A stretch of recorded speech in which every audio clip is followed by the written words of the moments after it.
इस कानून में बदलाव तो जरूरी है। इस कानून का किस कदर बेजा इस्तेमाल होता है, इसके एक दो एग्जाम्पल आपको बताता हूं। छत्तीसगढ़ के कांग्रेस एमएलए शैलेश पांडे ने बिलासपुर के कलेक्टर के खिलाफ देशद्रोह के कानून में केस दर्ज करने की मांग की। वजह यह थी कि कलेक्टर साहब ने जिले में आयोजित छत्तीसगढ़ दिवस समारोह का न्योता एमएलए साहब को नहीं दिया था।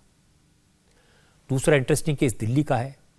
एक शख्स की ट्रेन छूट रही थी, उसने ट्रेन को लेट कराने के लिए बम की झूठी कॉल कर दी। ट्रेन लेट हो गई, पुलिस ने शख्स को पकड़ लिया और उसके खिलाफ देशद्रोह का मामला दर्ज कर लिया। ऐसे सैकड़ों केसेस हैं, ऐसे सैकड़ों उदाहरण हैं।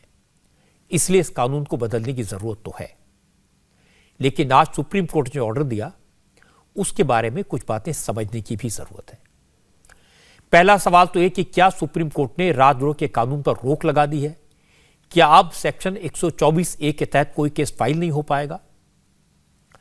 असल में सुप्रीम कोर्ट ने आज सेडिशन के कानून पर पूरी तरह रोक नहीं लगाई, सिर्फ इतना कहा कि उसे उम्मीद है कि जब तक सेंट्रल गवर्नमेंट सेडिशन के बारे में समीक्षा न कर ले, पुनर्विचार न कर ले, तब तक कोई सरकार सेक्शन 124A का इस्तेमाल नहीं करेगी।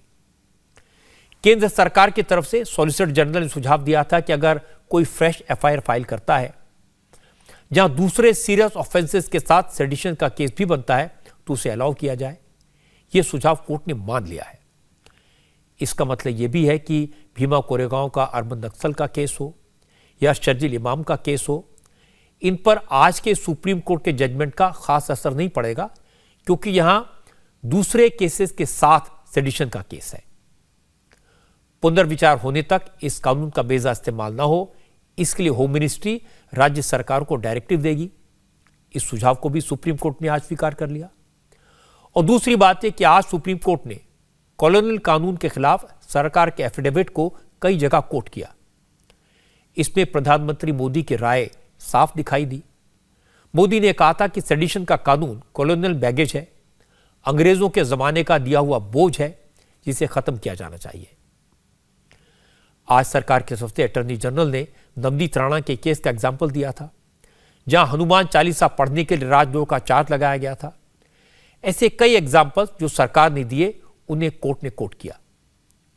और एक बार तो कोर्ट ने कपिल सिब्बल से यह भी कहा कि वो हवा में आर्गुमेंट न करें, सेडिशन के कानून को एक दिन में स्ट्रक डाउन नहीं किया जा सकता।